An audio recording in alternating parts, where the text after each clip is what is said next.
तो आज आप लोग पढ़ेंगे कक्षा 7 गणित का अभ्यास 2 का ई। तो अभ्यास 2 ई पढ़ने से पहले आप लोगों को कुछ बातें याद रखना जरूरी हैं और कुछ आप लोगों के इंट्रोडक्शन हम बताएंगे, उसको जानना जरूरी है। अगर आप लोग इस चैनल पर नए हैं तो चैनल को सब्सक्राइब करिए, लाइक करिए और शेयर कीजिए। और जो सोशल मीडिया के लिंक दिए गए हैं जैसे इंस्टाग्राम हो गया, फेसबुक हो गया, ट्विटर हो गया, उस पर भी हमको फॉलो कर सकते हैं। तो आप लोग सबसे पहले इसमें कुछ बेसिक चीज़ें जानेंगे, उसके बाद आप लोग एक्सरसाइज आप लोग अगले वीडियो में देखेंगे। एक्सरसाइज लगाने से पहले आप लोगों को इंट्रोडक्शन जानना सबसे ज़्यादा जरूरी होता है, उसी के हिसाब से आप लोग एक्सरसाइज सॉल्व कर सकते हैं। तो सबसे पहले इसमें हमको जानना है कि मानक रूप या वैज्ञानिक संकेतन किसको कहते हैं। मानक रूप और वैज्ञानिक संकेतन दोनों एक ही नाम है, या तो मानक रूप कह सकते हैं या तो वैज्ञानिक संकेतन। तो देखो ये होता क्या है, किसी भी संख्या को 1 से 10 के बीच की दशमलव संख्या और 10 के घात के गुणनफल के रूप में लिखने को या व्यक्त करने को ही वैज्ञानिक संकेतन या मानक रूप कहते हैं। जैसे मान लीजिए कोई संख्या दे दिया, ऐसे दे दिया 253, इसको कह रहा है कि मानक रूप में लिखिए या वैज्ञानिक संकेतन में लिखिए। तो कैसे लिखेंगे, किसी भी संख्या को 1 से 10 के बीच की दशमलव संख्या, इसको 1 से 10 के बीच की दशमलव संख्या और 10 के घात के गुणनफल के रूप में बदलने को ही मानक रूप कहते हैं। तो इसको देखिए हम लोग बदलते हैं, तो इसको लिख देते हैं, इसका मानक रूप हो जाता है 2.53 गुणे 10 का घात 2, ये हो जाता है इसका मानक रूप। तो अब ये मानक रूप लिखते कैसे हैं, देखिए किसी भी संख्या को 253 है, 1 से 10 के बीच की दशमलव संख्या, देखिए जो परिभाषा है ये 2.53 है, 1 से 10 के बीच ही है दशमलव संख्या है। तो 1 से 10 के बीच की दशमलव संख्या और 10 के घात के गुणनफल के रूप में, देखिए गुणा के रूप में व्यक्त करने को ही किसी भी संख्या को मानक रूप कहते हैं या वैज्ञानिक संकेतन कहते हैं। अब देखिए वैज्ञानिक संकेतन में हमने इसको कैसे बदल दिया वो देखते हैं। जैसे मान लीजिए कोई संख्या दिया है, ऐसे समझिए 273.2 इतना दिया है, कह रहा है इसको मानक रूप में बदलिए। तो मानक रूप में बदलना होता क्या है, हम लोग क्या करते हैं मानक रूप में बदलने के लिए दशमलव को उठा के हमको लेके जाना रहता है यहाँ पर, मतलब दशमलव को हमको ऐसे जगह ले जाते हैं कि उस जहां ले जाएंगे उसके बाएं तरफ बाएं साइड में केवल एक ही अंक बचना चाहिए। जैसे मान लीजिए दशमलव यहाँ, तो हम कहाँ ले आएंगे, यहाँ ले आएंगे, मतलब दशमलव को ऐसे जगह हमको ले आना रहता है कि बाएं तरफ अब एक से ज्यादा अंक न बचे। मतलब यहाँ देखिए एक ही अंक बच रहा है, यहाँ दशमलव अगर हम ले आए तो इधर केवल 2 ही बच रहा है, एक ही अंक। और यहाँ दशमलव की इधर 1 2 3 अंक हैं, लेकिन दशमलव को हमको ले जाना रहता है कहाँ कि दशमलव की इधर एक ही अंक बचे। तो हम लोग देखिए क्या करते हैं, देखिए तो जब दशमलव को हम यहाँ से यहाँ ले आते हैं, इस दशमलव को जब हम यहाँ से यहाँ लाएंगे तो लिखेंगे कैसे, देखिए 2 दशमलव को हम यहाँ ला रहे हैं तो 732, अब दशमलव यहाँ से हट के यहाँ आ गया। तो जब हम ऐसे लिख लेंगे तो गुणा के रूप में 10 के घात पर क्या लिखते हैं वो ध्यान देंगे, हमेशा 10 के घात पर लिखेंगे गुणा करके। तो जितना अंक दशमलव को हम पार करके आएंगे उतना ही 10 के ऊपर लिख देते हैं। जैसे दशमलव को हम यहाँ से यहाँ ला रहे हैं तो कितना अंक पार कर रहा है, 2 अंक पार करके यहाँ आया है, तो इस पर हम लोग 2 लिख देंगे, यही मानक रूप होता है। कुछ नहीं है, बहुत सिंपल है। दशमलव को हमको उठा के ऐसे ले जाना रहता है कि बाएं तरफ केवल एक ही अंक बचे। तो दशमलव यहाँ था, हम उठा कर ला दिए यहाँ, तो जब यहाँ लाए तो 2.732, दशमलव के बाद जितने भी अंक होंगे उसको 732 नहीं पढ़ सकते हैं, एक एक अंक करके ही पढ़ेंगे, 732 ही पढ़ेंगे। दशमलव के बाद के संख्याओं को एक एक अंक ही पढ़ा जाता है। तो देखिए हो गया 2.732 गुणे 10 के घात पर हमेशा लिखेंगे। अब कितना लिखेंगे, जितना अंक पार करके आए रहेंगे। दशमलव यहाँ था, 2 अंक पार कर दिया, 1 1 2 यहाँ आ गया, तो 2 हम लिख देंगे इस पर, यही मानक रूप हो गया इसका। और देखते हैं हम लोग एग्जाम्पल, जैसे मान लीजिए दे दिया है 53.5, इसको कह रहा है मानक रूप में लिखिए। तो हमको दशमलव कहाँ ले जाना है, देखिए दशमलव कि इधर 2 अंक है, लेकिन हमको दशमलव ऐसे जगह ले जाते हैं कि दशमलव यहाँ लाते हैं कि एक ही अंक इधर बचे, तो हम दशमलव के यहाँ से यहाँ लाएंगे। तो लिखेंगे कैसे, 5 दशमलव, अब यहाँ से दशमलव हट गया, 3 5 गुणे, अब 10 के घात कितना लिखेंगे, यहाँ से देखिए कितना अंक पार किया है, एक ही अंक पार करके यहाँ आया, तो 10 का घात 1 लिख देंगे, ये आंसर हो जाएगा। तो ऐसे मानक रूप में लिखते हैं। एक बात और ध्यान रखते हैं, दशमलव को अगर दाएं से बाएं ले जाते हैं तो ये घात प्लस में होता है।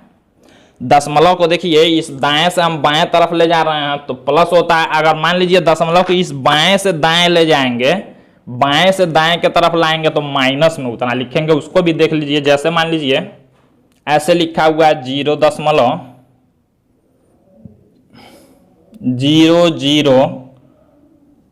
0.0058, ऐसे लिखा हुआ है 3 बराबर, इसको कह रहा है मानक रूप में लिखिए। तो देखिए दशमलव को अब कहाँ ले जाना है, ये अब जीरो को नहीं समझेंगे, जीरो का मतलब उसको अंक में नहीं लेंगे, जीरो को हमको लाना है दशमलव कहाँ, कि हमने बताया कि दशमलव के बाएं तरफ अंक बचना चाहिए। अंक क्या होगा, 1 2 3 4 5 6, यहाँ से जो प्राकृतिक संख्या होता है।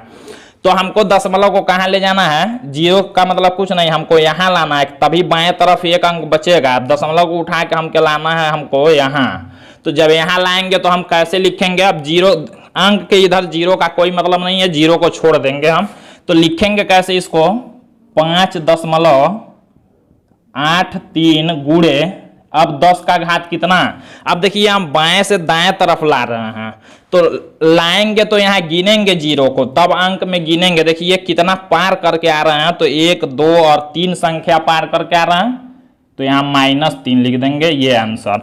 बाएं से दाएं आएंगे तो माइनस में घात लिखेंगे, और दाएं से बाएं जाएंगे तो प्लस में घात लिखेंगे, यही है मानक रूप। अब पूरे एक्सरसाइज में ऐसे ही लगाना है। तो एक्सरसाइज आप लोग अगले वीडियो में देखेंगे। ये सब जो हम बताना चाह रहे हैं ये जानना सबसे जरूरी है, तो इसको आप लोग ध्यान से समझिए कि क्या करना है, इसमें मानक रूप होता क्या है, मानक रूप का परिभाषा क्या है, बहुत इंपॉर्टेंट चीज है। जब आप लोग 9th क्लास में जाएंगे तो फिजिक्स में, भौतिक विज्ञान में भी आप लोगों को ये पढ़ना होगा, मानक रूप, वैज्ञानिक संकेतन, तो यहाँ जानना ये बहुत जरूरी है। और हम लोग कुछ क्वेश्चन देखते हैं, जैसे मान लीजिए दे दिया है 6 3 8, कह रहा है इसको मानक रूप में लिखिए। अब इसमें तो देखिए दशमलव है नहीं कहीं, तो कैसे हम लोग इसको मानक रूप में लिखेंगे, तो उसको देखते हैं। तो देखिए जिस संख्या में दशमलव नहीं रहेगा उसमें हम लोग दशमलव यहाँ मानेंगे, लास्ट में दशमलव मानेंगे कि यहाँ दशमलव है। इसमें दशमलव नहीं दिया तो हम लोग मानेंगे यहाँ दशमलव है, तो यहाँ से हमको दशमलव कहाँ ले जाना रहता है, यहाँ लाना रहता है। जिस संख्या में दशमलव नहीं दिया वहाँ मानेंगे कि यहाँ दशमलव लगा हुआ है। तो हम जानते हैं कि दशमलव को ऐसे जगह लाते हैं कि बाएं तरफ एक ही अंक बचना चाहिए, तो मतलब हमको दशमलव यहाँ है तो हमको यहाँ लाना है। तो यहाँ लाएंगे तो कैसे लिखेंगे, 6.38 और गुणे 10 का घात कितना लिखते हैं। देखिए दशमलव यहाँ है तो यहाँ से यहाँ लाए कितना अंक, 1 1 2 अंक पार किए, दाएं से बाएं जा रहा है तो प्लस में 2 लिख देंगे, ये आंसर हो गया। तो ऐसे हमको ये मानक रूप में बदल देना है, एकदम जैसे हमने बताया उसी तरह करेंगे। दाएं से बाएं के लिए याद रखेंगे 10 का घात प्लस लिखेंगे, और बाएं से दाएं ले जाएंगे तो 10 का घात माइनस लिखेंगे। बस यही याद रखना है। इसमें मानक रूप में परिभाषा आप भी देख लेते हैं किसी भी संख्या को 1 से 10 के। तो देखिए ये जितना भी हम लिख रहे हैं संख्या 1 से 10 के बीच ही है, 2.5.5.6, तो 1 से 10 के बीच की दशमलव संख्या और 10 के घात, देखिए 10 के घात के गुणनफल, मतलब गुणनफल के रूप में व्यक्त किया जा सकता है, उसी को मानक रूप कहते हैं। तो ये मानक रूप होता है, इसी को वैज्ञानिक संकेतन भी कहते हैं। तो इसको आप लोग ध्यान से समझे रहिए। एक्सरसाइज आप लोग लगाने का कोशिश करिएगा, नहीं आएगा अगले वीडियो में हम एक्सरसाइज भी पढ़ाएंगे। इसमें आप लोगों को अगर कहीं दिक्कत हो तो इसमें आप लोग कुछ और एग्जाम्पल देखिए। जैसे मान लीजिए दिया है और एक क्वेश्चन ऐसे दे दिया 8 3 4 5, इसको कह रहा है कि मानक रूप में बदलिए। तो हम लोग क्या करेंगे, मानक रूप में बदलने के लिए हम लोग जानते हैं इस संख्या में जहां दशमलव नहीं है वहां यहाँ दशमलव मानेंगे, और दशमलव कहाँ ले जाना रहता है, यहाँ बाएं तरफ एक ही अंक बचना चाहिए, तो हम दशमलव को यहाँ लाते हैं। तो लिखेंगे कैसे इसको, देखिए 8.34 5। दशमलव बाद के संख्याओं को एक एक अंक में पढ़ते हैं और गुणे में लिखते हैं 10 का घात कितना।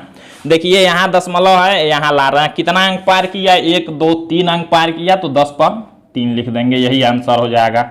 हमको ये याद रखना है, दाएं से बाएं ले जा रहे हो तो प्लस में लिखेंगे। और कुछ एग्जाम्पल्स लेते हैं, जैसे मान लीजिए दे दिया 0.000835। अब इसमें हमको देखना है कि दशमलव कहाँ ले जाना है। अब ये नहीं समझेंगे कि दशमलव बाएं तरफ एक ही अंक है, 0 अंक नहीं मानेंगे, 1 से अंक को मानेंगे।